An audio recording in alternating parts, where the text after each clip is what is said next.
Pushkin. We spend hours deciding what to buy, but there's a split-second decision that can make or break a sale. Do you have the trust to hit buy now? Agentic commerce is testing that moment more than ever. And that's where PayPal comes in. With 25 years of checkouts, 400 million consumer accounts globally, and the benefit of purchase and seller protection, all of which make sure wherever a purchase starts, it ends with trust. Built for payments, growth, and agentic. PayPal Open, built for all business. Visit paypalopen.com. Purchase and seller protections on eligible transactions only. Terms apply. See paypal.com/risk-management for details. Liberty was never just a word. It has guided every American endeavor for the past 250 years. And now it takes form in a new way. The 2026 Semi-Quincentennial Coin and Medal Program from the United States Mint celebrates the founding ideals that have long shaped our coinage. Available 1 year only, this historic collection features new coin designs, limited edition releases, and reissues. Shop new official coins at usmint.gov/semiq. That's usmint.gov/SEMIQ. Whatever your goal, trade, show, giveaways, client gifts, or team gear, 4imprint has the promo products to match.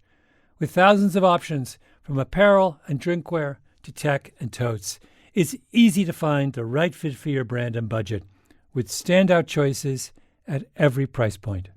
And with their 360-degree guarantee, you can be 4imprint certain your order will show up just right on time. Explore more at 4imprint.com. 4imprint, for certain.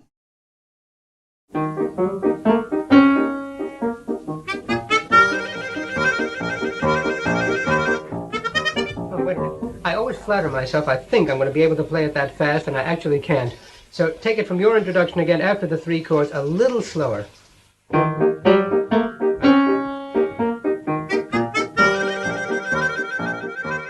If you ever want to treat yourself to something wonderful, type in the name Adler and the word harmonica on YouTube.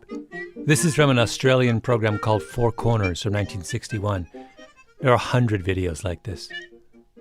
Do people take you seriously with this instrument? Oh, what a nasty question. I do. Oh, I take myself so seriously. And you take yourself seriously, but do others? Well, if Vaughan Williams writes for the mouth organ, he's not doing this for a joke.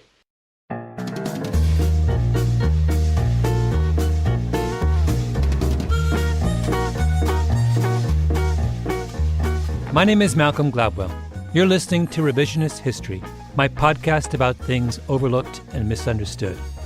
This is the first of 2 episodes about memory, about the myths we hold about it and the games our memories play. This one is about an argument between 2 old friends over what supposedly happened or did not happen during a raid on a house supposedly full of Nazis in July 1945. Or maybe April of 1946. I have no idea. This is an interview with Larry Adler by Dorothy Horowitz on February the 5th, 1986. And Larry Adler is the virtuoso hand organ player. Is that correct title? Did you say hand organ?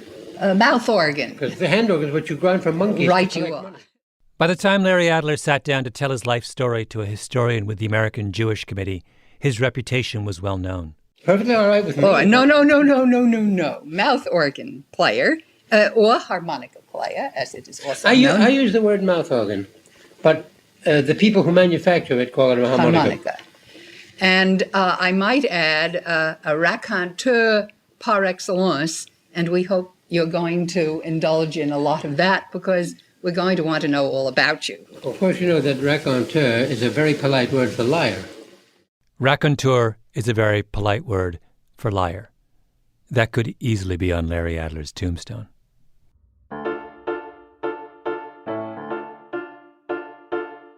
Larry Adler was the greatest harmonica player in the world. Your grandparents would know exactly who he was. I have to admit, I'd never heard of him until I was rooting around one day in the oral history archives at the New York Public Library. I ran across his interview, listened to it for a few moments, and was about to give up when Adler began to tell the story of his affair with Ingrid Bergman, back when she was considered the most beautiful actress in the world. They met while Adler was on tour at the end of the Second World War, entertaining the troops in Europe. Late one night, he's in a bar in Augsburg, Germany, playing the piano. And she came into the room where I was playing, liked what I was playing, asked me what it was. And I said it was something I made up. And she said, "Have you written it down?" I said, "No, I can't write music." And she said, "You're very smug, aren't you? You're not only ignorant, you're proud of your ignorance." That's how I met Ingrid Bergman. Adler tells his interviewer that he'd just recently read a biography of Bergman in which Bergman's husband claimed that he, Larry Adler, had come to him and confessed their affair. I know I wouldn't have done such a thing because I wouldn't have done that to Ingrid. I wouldn't have named what was happening to her husband. However, it is in the book, and I can't deny that he said that to the author of the book. But as I say, I can't see me doing it. It is against my nature and my principles. Just to be clear, Larry Adler was having an affair with one of the most famous actresses in the world. And the actress's husband says Adler confessed it to him. You would think that would be a memorable event. But Adler's response is, maybe. I guess it could have happened. By the way, in War and Peace, and I'm paraphrasing, of course, because you can't remember Tolstoy word for word, there's a sequence where a young man who's been at a battle, I think the Battle of Borodino, is in Moscow in a drawing room telling these very attractive young ladies about his war experiences. But he was behind the lines. He didn't see action. He only heard about action from other soldiers. But he saw that he was losing his audience because he couldn't give them any tales of battle action. So he began to use the stories that other soldiers had told him, but making it personal as if he had experienced that action. And then Tolstoy has a line very much like this. And he realized as he spoke that the truth was slipping away from him, and soon he would no longer know what the truth was. Now, I think that applies very much to anybody telling any story about anything. The officer in Tolstoy's War and Peace tells a story that isn't true, and from then on forgets that it isn't true. Larry Adler doesn't call the officer a liar or say he shouldn't make things up. Adler says, that's the way memories work. They're up for grabs. In fact, throughout the oral history, Adler keeps summoning memories and simultaneously discounting them, until he has completely convinced you that that's the way we all ought to act. The interview culminates in the story of the raid on the Munich boarding house full of Nazis, with his old friend, the dashingly handsome spy named Hans Werner, a.k.a. John Weitz. But we're getting ahead of ourselves. Larry Adler was born in Baltimore in 1914 to Jewish immigrants from Ukraine. His dad was a plumber. At the age of 2, he wandered away from home and was later found at a local bar standing on top of a pool table and singing "I've Got the Profiteering Blues" to wild applause. He was a prodigy. At 14, he took his harmonica on the train to New York City and talked his way into performing on Broadway. I passed the Paramount Theater, and Rudy Vallee's name was on the marquee. Rudy Vallee was basically the Jay-Z of the 1920s. So I got off the streetcar, sneaked past the stage door man, found Rudy Vallee, and started to play for him. And he interrupted me. He said, "Look, I'm just a master of ceremonies here, kid. I'm not an agent." Vallee put him on that very night. It was obvious even then that Adler was something special. He had perfect pitch, an astounding musical memory. He could make the harmonica sing in a way that no one else has ever done. If you watch any of those old videos of Adler on YouTube, he's mesmerizing. Slender, long, thin fingers, huge forehead, oversized eyes. There's a wonderful story about him in The New Yorker in 1942, which describes him as resembling a very young and slightly sinister kitten. Once, when he's living in Beverly Hills, Adler gets a call from Charlie Chaplin. Chaplin says, please come over and make a fourth for tennis because Bill Tilden can't make it. Bill Tilden, arguably the greatest tennis player of all time after Roger Federer. Adler goes over. There's a woman there with badly combed hair and black sneakers and a man with a weird mustache. They hit for a while and he realizes, oh, the woman is Greta Garbo and the man with the weird mustache, Salvador Dali. Tilden, Garbo, Dali, Chaplin. This kind of thing happens to Adler all the time. He wanted to subtitle his autobiography, Name Drops Keep Falling on My Head. He was friends with the legendary composer Frank Loesser, but he hated Loesser's wife, whom he called, wait for it, the evil of two Loessers. I mean, how much do you love this guy? Prince Philip wrote me a wonderful letter when my father died from Buckingham Palace and said, how close they were. That's Peter Adler, Larry's son. Prince Philip, of course, is the Queen's husband. Well, they were both members of an infamous club called the Thursday Club. And I think there were only 13 members, and they would meet every other Thursday at Wheeler's restaurant and all get very drunk and tell tales and whatever they did. And we were living in Grosvenor Square at the time, and in the middle of the afternoon, my father arrives without warning, totally drunk with Prince Philip. They'd come straight from a Thursday Club lunch. And the fact that my father had never given my mother any warning he was arriving with the Duke of Edinburgh, I don't think she forgave him. But the greatest Larry Adler story comes earlier. Adler is in Germany, entertaining the American troops. He's touring with Jack Benny, one of the most famous entertainers of the day, and Ingrid Bergman, who he's just met at the piano bar in Augsburg and is possibly already sleeping with. And the story is, Jack Benny, Ingrid Bergman, and I were in Munich, July 1945, and we met this young man, John Weitz, who was the commander of an OSS unit. John Weitz, the second old friend in this story. From the 1960s to the 1980s, John Weitz was a successful high-end men's fashion designer. He made the kind of clothes you would put in an overnight bag before jumping on the Concorde to make a lunch date at the Savoy in London.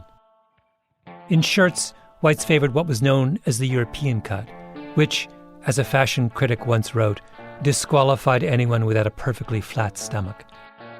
Weitz was 6'2", insanely handsome, raced sports cars at Le Mans and Sebring, wrote best-selling thrillers and scholarly biographies, educated in exclusive English boarding schools, aristocratic bearing, married to a stunning actress, Susan Kohner. He was basically James Bond.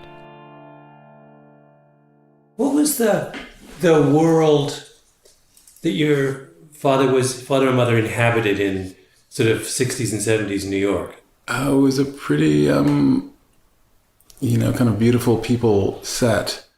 That's John Weitz's son, Chris. He and his brother Paul are both filmmakers in Los Angeles. There's a book called The Beautiful People in which my parents are featured along with the rest of their bunch. You've probably seen some of the Weitz brothers' films. About a Boy, The Exquisite In Good Company, American Pie. If you're wondering, their father was a big fan of American Pie. But our dad really loved it. He loved it. He defended it. He defended it against all comers. So I remember him saying that he was in a coffee shop and some old guy said to him, well, sarcastically, I bet you're really proud of your kids for making this horrible film. And he said, I don't know where he came up with this, but he said, haven't you ever masturbated in your life? John Weitz was German, born in Berlin in 1923 as Hans Werner Weitz. He was also Jewish, and of that class of wealthy, assimilated German Jews for whom those two identities were not a contradiction. His father, Robert, had fought for Germany in the First World War and won an Iron Cross. Vacations in the north of Germany and kind of a beautiful life. Then Hitler took power. Weitz's family fled in 1938. Then on to Shanghai, where he waited for his American visa and played rugby on the side. And finally, to America in 1941. John Weitz joins the U.S. Army and gets recruited by the legendary wartime spy master Wild Bill Donovan into the OSS, the forerunner of today's CIA. Then he's sent back into occupied Europe as an undercover spy because, of course, he doesn't have to pretend to be German. He's actually German.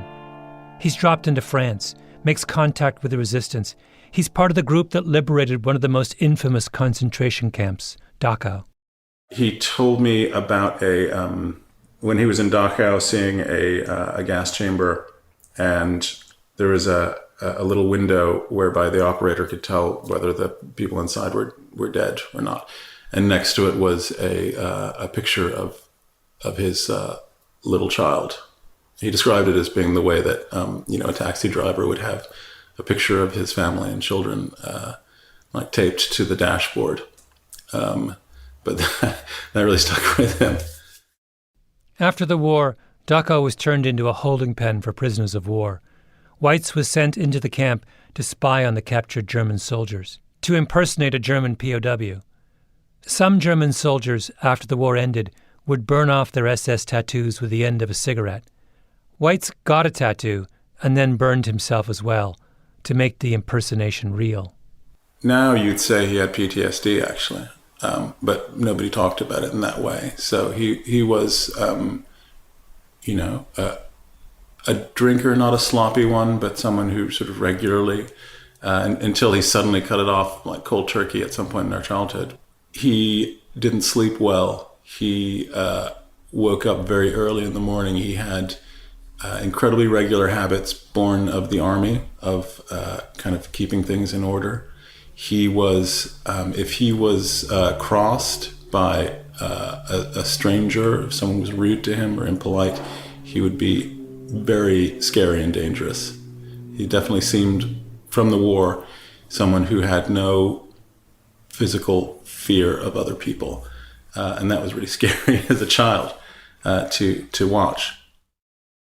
Weitz told his sons that he didn't know whether he could ever be a good father. The war had changed him too much.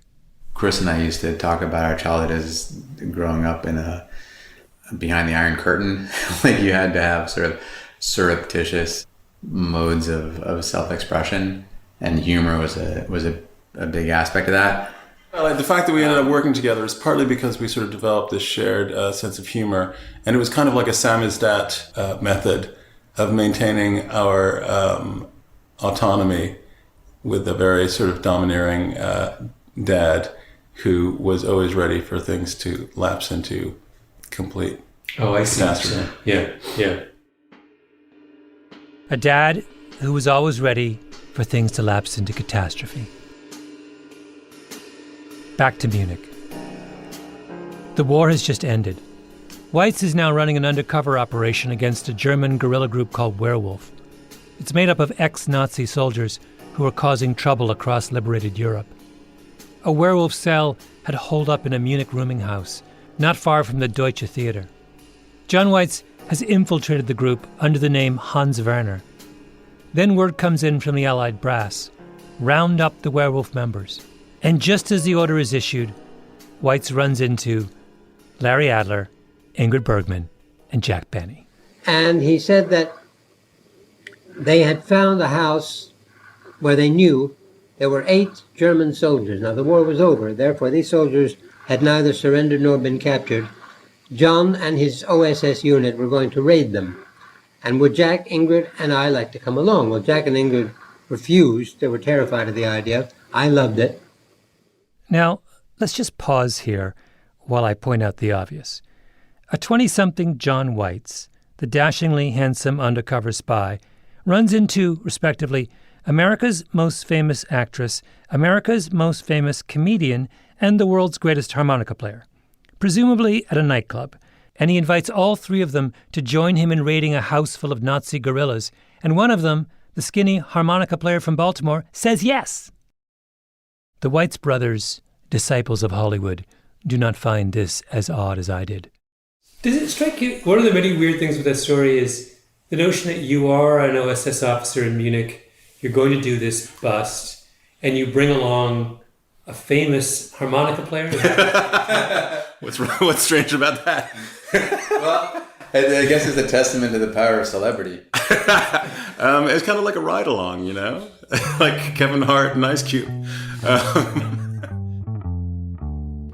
So Larry Adler prepares for his mission. I'm guessing he's lying in the arms of the world's most beautiful actress. He gets up, puts on a helmet, and goes off to capture some Nazis. So I met these OSS men at 4:30 in the morning. We got into a Jeep, went to this house, and according to John, the OSS men burst into the house. 2 of the Germans fired back at them and were killed. The other 6 were captured. Key phrase, according to John. John Weitz remembers a gunfight, but Adler remembers something completely different. My story is, when we got into the house, there were 2 old ladies.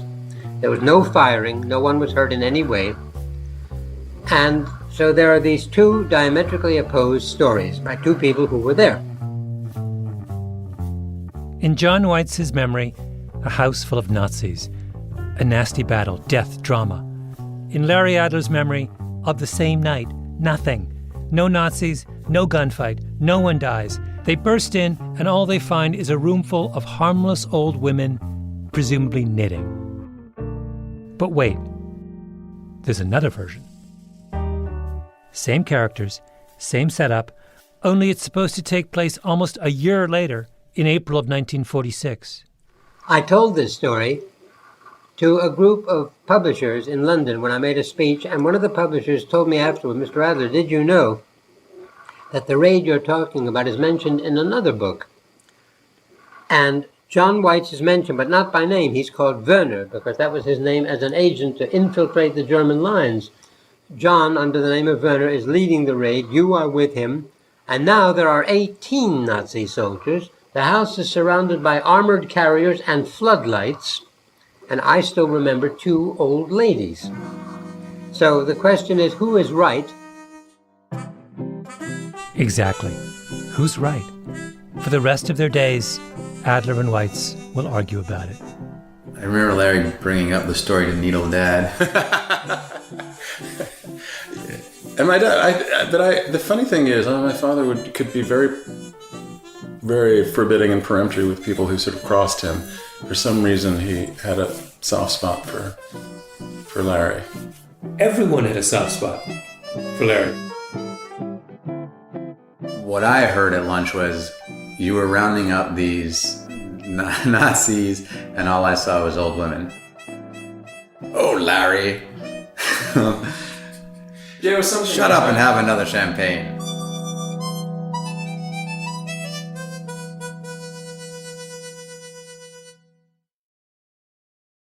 Whether you're planning a big event, launching a new campaign, or just stocking up on team gear, finding the right promotional products makes all the difference.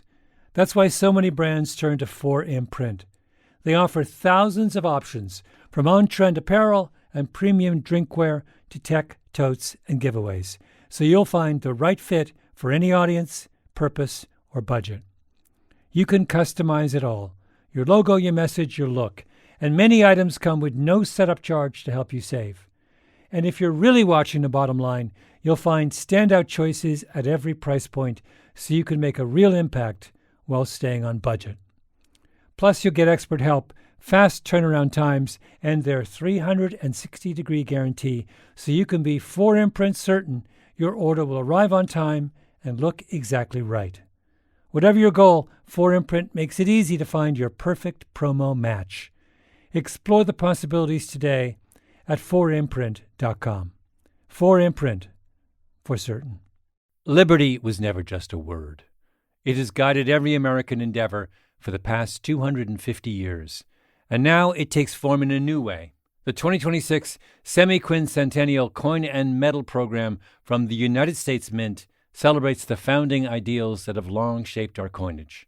Available 1 year only, this historic collection features new coin designs, limited edition releases, and reissues. Shop new official coins at usmint.gov/semiq. That's usmint.gov/SEMIQ. We spend hours researching products online and deciding what to buy, but there's a split-second decision that can make or break a sale. Do you have the trust to hit the Buy Now button? The way we discover and compare things is evolving, happening faster and influenced by new forms of intelligent advice. But the underlying trust question doesn't go away. If anything, it's more important than ever. That's where PayPal comes in. For more than 25 years, they've been a trusted way to pay. And now PayPal can make the agentic era of commerce work for merchants, letting them maintain control of their brand, their customer relationships, so even as the way we shop changes, the moment that matters most still feels familiar and deeply dependable. Built for payments, growth, and agentic. PayPal Open, built for all business. Visit paypalopen.com to get started. Purchase and seller protections on eligible transactions only. Terms apply. See paypal.com/risk-management for details. There's a very specific idea about memory embedded in the story Larry Adler tells from War and Peace. The story about the soldier entertaining a group of young ladies in Moscow and the Battle of Borodino. The officer wants to impress the people around him, so he moves himself to the front lines, and once he makes that improvement on the truth in the service of his own ego, what actually happens slips away. He becomes the victim of his own self-deception. That's the theory Adler believed in. He tells another story about the time he was in Newfoundland during the war, entertaining troops. He needs to get back to Gander Airport because he has a nightclub appearance scheduled in New York. He finds an airman who has a cargo plane which is going to be towing a glider, and he says to Adler, "You can ride in the glider." I was in the glider, the captain was in the front plane, and how exciting it was for me being in the glider, being towed, and how the most exciting part came when we were over Gander Airport and he cut the glider loose by a release mechanism and we floated down in this heavenly feeling I had of escape that I never wanted to land. Adler tells that story for years. Well, my daughter found a diary that covered my trip to Newfoundland. I wasn't in the glider, I was in the front plane. Now you see how that took over. It's a better story being in the glider. It makes it, if you say to somebody, I was in the first front plane, but we were towing a glider, that's no story. But you say, I was in the glider, and that was very exciting, that's more of a story. So that after a while, the wish to be in the glider took over and became fact, and put me in the glider. And the truth is that I've never been in a glider in my life. That's what I mean by self-deception. Adler knew he had a big ego, and he simply assumed that his ego was out in the world rewriting history on his behalf. Which seems to make sense. Adler is the compulsive storyteller, right? The name dropper. In his New Yorker profile, there's this line, "The most casual request for information from a newspaper reporter or interviewer will often bring in reply a 12 or 15 typewritten single-spaced narrative composed and typed by Larry in person and containing dialogue and anecdotes." I think that whenever we run across someone telling a false story, we assume that this is what's happening, that the lie is driven by ego.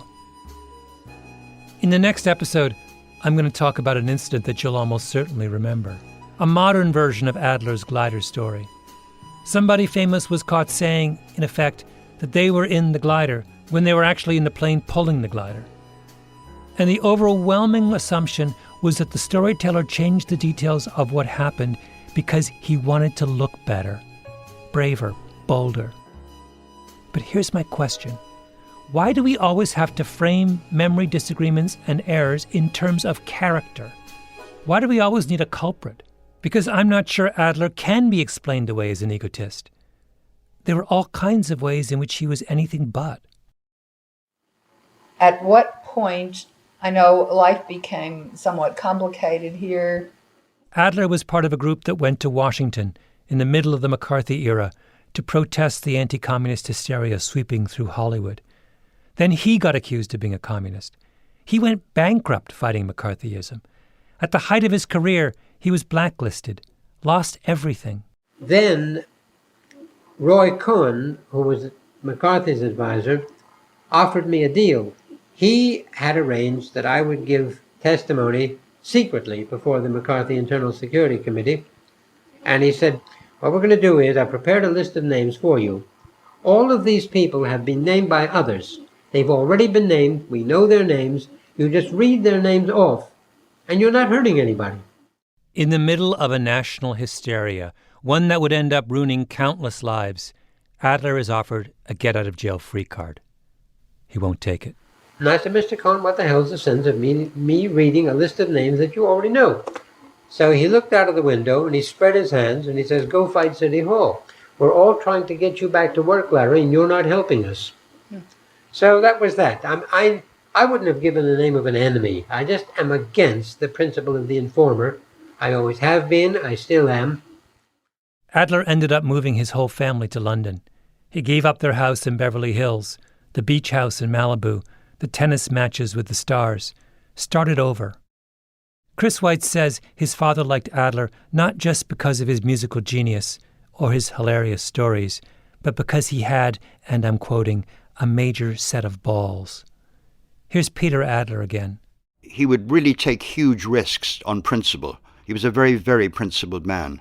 And I remember him doing it, which terrified me. He did a public reading of the Satanic Verses with various other artists at the time that Salman Rushdie had the fatwa put on him, simply to protest against this kind of nonsense. And he would do a lot of things like that. And he wasn't doing it for publicity. He's doing it because he really cared about it. So maybe when the young John Weitz asks Larry Adler if he wants to do a ride-along on that raid in Munich, it's not a lark. Maybe he's serious. And maybe Adler volunteered because it was important. Remember, he's a Jew. In Munich, the birthplace of the Nazi Party. If it's all a lark, then the grandmother version is funny. It's the kind of punchline you can imagine landing well at a Hollywood dinner party.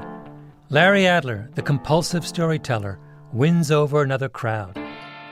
But if he's serious about the raid, then the grandmothers aren't funny. They're not a punchline. They're a sad and awkward ending. My story is duller. One would never even tell such a story. And I would tell it only because that is my memory of it.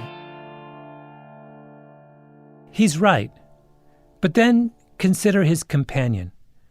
John Weitz would go on to write many books, among them Friends in High Places, a thriller with a really complicated core.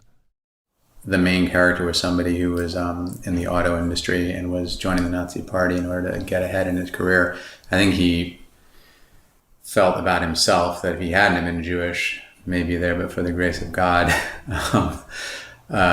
would go his moral center. When John Weitz turned to writing serious historical biographies, his subjects were Germans from the same class he had come from, wealthy, cosmopolitan, intellectuals, who ended up serving Hitler. You don't have to be a psychoanalyst to make sense of these stories. They're Weitz's attempt to sort through the conflict between his love of his native Germany and his devastation about what his Germany had done. It's long ago. No, I know, but tell me. Well, I was young, and I could wear all sorts of clothes and make them look real. In 1997, Weitz went on the Charlie Rose Show. He and Rose talked happily about Weitz's new biography, until Rose started to ask Weitz about Weitz's own experience during the war. Did you go into Germany? I was in Germany, yes. Yeah, when? After... I'm going to pull this out of you, John. The journalist. Yes. Weitz doesn't want to talk about it. I started in France during the general time of the invasion plans. Plans? Yes. They dropped you by parachute into France? No. Oh, never. How'd you get in there? You have many ways of being delivered, but not by parachute because they can see you coming. Okay, so how'd you get in? Oh, you can go in by boat. Well, you can go in by a small plane. How did you get in? Well, by my small airplane. Small airplane? Small that airplane. Landed? Well, there were many beaches. Okay, you could so land the small quietly. plane landed on a beach? You fly. You know, the dead stick is possible. This goes on and on. How many trips did you make in and out of France? 10? Oh, God, no. Less or more? Much less. Less? More than one, less than four. How's that? Lord, you're being the journalist. All right. Finally, Rose just gets exasperated. Tell me why you're so, at this late stage, Because what is there the are people code? involved. What is the code that keeps you from being more forthcoming? Well, General Donovan issued a memorandum. Wild Bill Donovan. Yes, our boss. Head of OSS. Which said, for as long as there are people alive, I spoke to one the day before yesterday on the phone, an 89-year-old ex-colonel of Panzers, of armored forces, Ninth Cross wearer, who was a resistance officer. As long as there are people alive, you'd be amazed at how many Germans, stupid ones, would still be angry at somebody who brought some form of resistance. This is 1997. The war has been over for more than half a century, and Weitz refuses to give anything more than the barest details of his experience because of a memo written by his former boss, who, by the way, has been dead for decades. Weitz and Adler are principled men. It's just that their principles take different forms. On matters of emotional significance, one man shrouds his memories in a blanket of chatter and whimsy. The other falls silent and retreats. When we encounter conflicts in memory, we want to label one party as a liar. We want to make a judgment. This strategy is authentic. This strategy is dubious. Adler is the egotistical one. Weitz is the evasive one. But why? Why can't we just accept that all of us deal with the uncertainty of our experiences in different ways? Memory does not reveal character. That's our mistake. In the early 1990s, John Weitz talked to a historian named Perry Biddiscombe, who was working on a book about the werewolf movement. Biddiscombe found Weitz's name in the phone book and called him out of the blue. This time, Weitz told yet another version of the raid. In this version, there was no shooting, no resistance, no one died. The members of Werewolf were all punks, too young to have fought in the war, full of false bravado. Weitz and his team of Allied soldiers surrounded the housing complex where the werewolf lived and arrested them. Then, and I'm quoting now from Biddiscombe's notes, the scene was invaded by forlorn mothers and grandmothers, each insisting that her lad was really a good boy and could not possibly be mixed up in this werewolf nastiness. Do you see what Weitz did? He took his version and combined it with Larry Adler's version. There were arrests and there were grandmothers. I have no idea whether it was conscious or not, but at the end of his life, Weitz decided that friendship was more important than memory. He decided not to be a memory fundamentalist. Larry Adler, for his part, gave his last concert in May of 2001 at the Royal Albert Hall.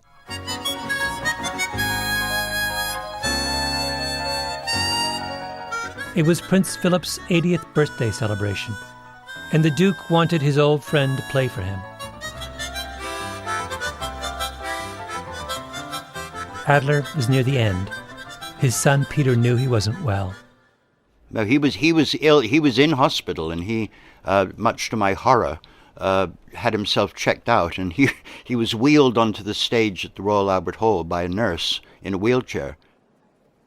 If the past is hazy and uncertain, then all you have is the present.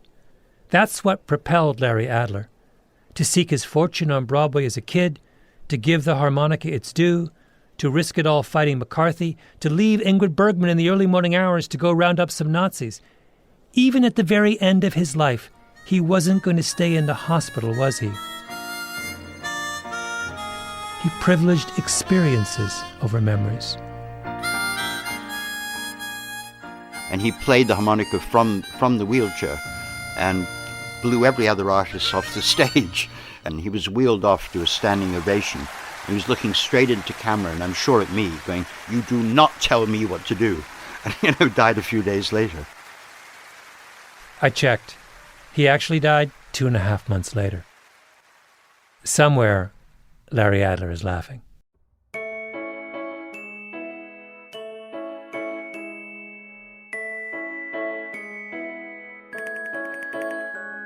Revisionist History is a Panoply production. The senior producer is Mia Lobel, with Jacob Smith and Camille Baptista. Our editor is Julia Barton. Flawn Williams is our engineer. Fact-checking by Beth Johnson. Original music by Luis Guerra. Special thanks to Andy Bowers and Jacob Weisberg. I'm Malcolm Gladwell.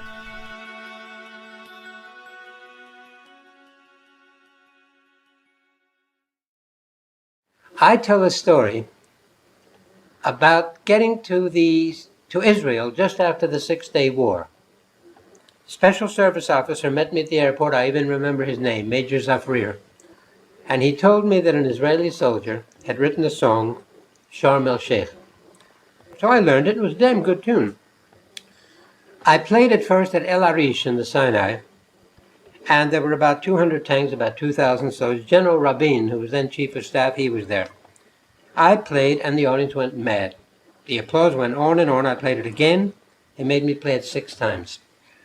And I then said, my friends, I haven't got the vocabulary to describe the emotional experience of this moment. I'll never forget it. But there are other artists who've come down to the Sinai. They're waiting to entertain you. I don't want to hold up the show. Please, don't ask me to play Sharm el-Sheikh again. And an Israeli soldier calls out, you'll play it till you get it right. Now, isn't that a great story? That's a but of course it's wonderful not story. true. It's an opera story. It's the tenor singing Pagliacci. Yes. Now, all the details that I told you, Major Zafrir, the Sharm el-Sheikh, playing it at El Arish, that's all true. But believe me, I only played it once. However, twisting that opera story around makes it a much better story. I agree. We spend hours deciding what to buy, but there's a split-second decision that can make or break a sale. Do you have the trust to hit buy now? Agentic commerce is testing that moment more than ever. And that's where PayPal comes in. With 25 years of checkouts, 400 million consumer accounts globally, and the benefit of purchase and seller protection, all of which make sure wherever a purchase starts, it ends with trust. Built for payments, growth, and agentic. PayPal Open, built for all business. Visit paypalopen.com. Purchase and seller protections on eligible transactions only. Terms apply. See paypal.com/risk-management for details. Liberty was never just a word. It has guided every American endeavor for the past 250 years. And now it takes form in a new way. The 2026 Semi-Quincentennial Coin and Medal Program from the United States Mint celebrates the founding ideals that have long shaped our coinage. Available 1 year only, this historic collection features new coin designs, limited edition releases, and reissues. Shop new official coins at usmint.gov/semiq. That's usmint.gov/SEMIQ. If you want all of your data in one place, if you want a single home for all of your entities, if you want to spend more time working and less time searching, you need the Intuit ERP. I know because I'm Damon John, and I run my growing business on Intuit Enterprise Suite, the AI-native ERP that's powerful, painless, and proven. Learn more at intuit.com/ERP.